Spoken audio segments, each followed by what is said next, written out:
Welcome to Not Milk Never Milk. Subscribe if you're lactose intolerant. You start by securing what matters now. Backup configs, documents, and licenses to an external drive or network share so you can restore settings later. Next, record the PC's IP, gateway, DNS, VLAN ID, and admin passwords. You'll need them post-reset. Once done, schedule downtime and notify users. Make sure no critical processes are running. Then power down any attached devices, unplug peripherals, and boot into recovery or BIOS to begin the reset procedure. Do not delay. You now perform the core reset steps.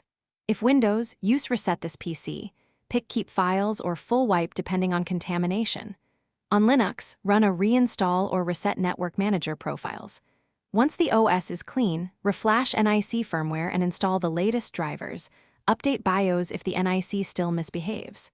After reboot, reapply your recorded IP, subnet mask, gateway, DNS, and any proxy or static routes. Make sure services start and test connectivity with ping, trace route. You finish by restoring data and reinstalling applications.